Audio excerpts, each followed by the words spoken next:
अऊज़ु बिल्लाहि मिनश शैतानिर रजीम बिस्मिल्लाहिर रहमानिर रहीम। कूड़ो कसम ऐं नाहक कब्ज़े जी सज़ा। जेके माण्हू कूड़ो कसम खणनि था ऐं नाहक कब्ज़े जी सज़ा, उन्हनि जे बारे में हदीस नबी पाक सल्लल्लाहु अलैहि वसल्लम जिन इरशाद फरमायो, जेको के मुसलमान भाउ जो कूड़ो कसम खणी नाहक का शइ फबाए थो त अल्लाह ताला उन जे लाइ जहन्नम वाजिब थो करे ऐं उन जे लाइ जन्नत हराम थो करे। सही मुस्लिम शरीफ़ जा ये लफ़्ज़न त साईं जन फरमायो, जेको माण्हू कूड़ो कसम खणी नाहक कंहिंजो कब्ज़ो करे थो, नाहक कब्ज़े जे तौरु उनखे सज़ा ॾिए थो, त साईं जन फरमाइनि था उन जे लाइ जहन्नम वाजिब थींदी ऐं जन्नत उन जे लाइ हराम थी पवंदी।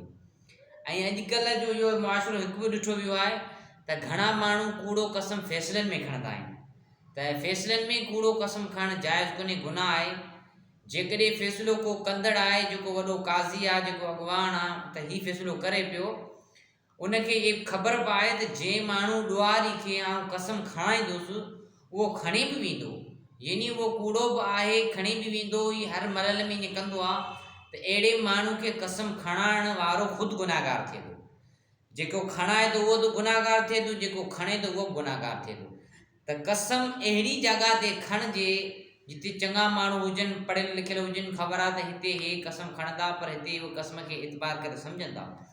छो कसम जो खणो माण्हू खणे थो, पोइ हुनजो कुफ़ारो नथो अदा करे त हुनजो गुनाहगार माण्हू ज़रूरु थींदो। त अॼुकल्ह माण्हू हुन क़ुर मजीद जो जेको कसम खणनि था उहो मामूली करे सम्झनि था। क़ुर शरीफ़ असांखे कुझु कोन कंदो, कुझु कोन कंदो, पर क़ुर मजीद अल्लाह पाक जो उहो वाहिद किताब आहे जेको माण्हू जंहिंजे मथां हथु रखी करे कूड़ हणे या पंहिंजे हंज में रखे, पंहिंजी झोली में रखी करे ॻाल्हाए, बयानी कूड़ करे त हीअ फ़िलाणी ज़मीन मुंहिंजी आहे नाहक कब्ज़े में, ऐं हीउ फ़िलाणो मसइलो मुंहिंजो आहे, हीउ फ़िलाणो दुकानु मुंहिंजो आहे, हीउ प्रॉपर्टी मुंहिंजी आहे, हीउ मिल्कियत मुंहिंजी आहे। साईं जन फरमायो, जेको माण्हू कूड़ो कसम खणी के ग़रीब जे मथां बि कूड़ो कसम खणियो वञे या के अमीर जे मथां कूड़ो कसम खणियो वञे, त उन माण्हू जे लाइ जहन्नम वाजिब थी पवंदी, जन्नत हराम थी पवंदी। छो कूड़ो कसम असां मुस्लमान खे न करणु खपे। पहिरीं ॻाल्हि आहे त न क़ुर शरीफ़ खां परे रहणु खपे, कसम न खणणु खपे, क़ुर शरीफ़ सां मुहबत करणु खपे। बाक़ी का अहिड़ी ॻाल्हि जेकॾहिं कसम ते अचे थी त बहितर तरीक़ो आहे त क़ुर शरीफ़ जी कसम खां परे रहिजे। छो अॼुकल्ह माण्हू उहे न आहिनि, अॼुकल्ह माण्हू अहिड़ा थी विया आहिनि जो कूड़ो कसम खणण में देरी कोन था कनि। हर को माण्हू पढ़ियल लिखियल जिन वटि दुनियावी लैंग्वेज या रुचियूं आहिनि, उहे माण्हू पढ़ियल लिखियल कसम खणियो वञनि, मज़ाक मश्करी कसम सम्झंदा, पर कसम जेको खणियो वञे उन जे लाइ हीअ बि दुनिया दरबदर थियो वञे, उहा आख़िरत जे लाइ बि उन जे लाइ दरबदर थियो वञे।